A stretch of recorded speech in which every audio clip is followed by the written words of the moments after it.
Hey, it's Rebecca Smith from the KBIA newsroom in Columbia, and it's time for Missouri Health Talks, a project where we listen in on Missourians' conversations about access to health care. For the next few weeks, we'll be sharing the stories of caregivers from throughout the state. Terri Lipe lives in Bolivar and has been caretaking for her mother for 11 years. To make ends meet, she began a take-and-bake casserole business out of her home. She's also the co-facilitator alongside her friend Billy Baldwin of Caregivers Helping Caregivers, a support group which meets once a month. They spoke about Terri's mom and her experiences with caregiving over the years. Here's Terri. You know, I am blessed.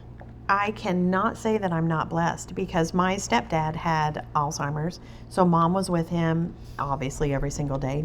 I think she might have missed 10 days in 3 years not going to the nursing home. She did the Senior Olympics. She did all the things.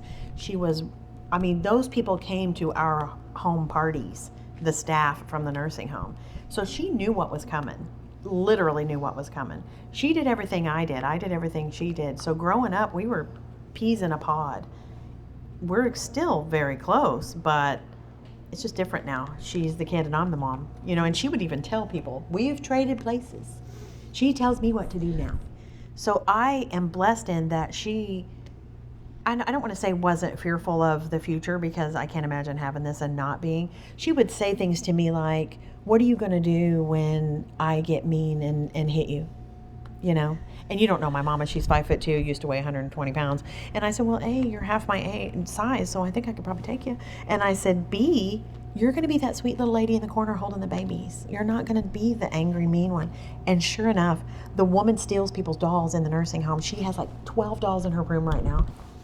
Because your mama has a caregiver heart. She was a caregiver. And your mom, because of her history as an outside observer, she didn't struggle with the diagnosis. No, she didn't. Really. Outwardly. Mm-hmm. Nobody knows what she was thinking. Right. But we would come on casserole pickup day, and she was always so sweet and funny. And she would say, they say I've got that Alzheimer's. She would say that. I don't know. Maybe I do.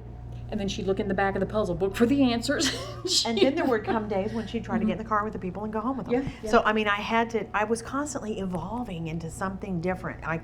It was never the same. Used to, when I first opened the business downstairs, she'd help me cut up vegetables. Then she didn't know what to do with a knife. Then she'd sit in her chair and do the word find books. Then she'd look for the answers. Then she didn't know the answers were there. And then it got to where I couldn't let customers come in because she was so confused. It was just the strangest journey. When you are a caregiver to someone, you almost become the human version of kinetic sand because you must always, it's ever evolving. Yep. It's ever evolving. Those fun little dial pictures, or the kinetic sand that holds its shape and then it doesn't, but then you can remold it, but then it's gone. That is being a caregiver 24/7. Minute by minute. Minute by minute. That was Terri Lipe in Bolivar speaking with her friend Billy Baldwin about the ever-evolving role of a familial caregiver. That's it for this week's Missouri Health Talks. Tune in next week for more conversations from throughout the state about health and access. I'm Rebecca Smith. Thanks for listening.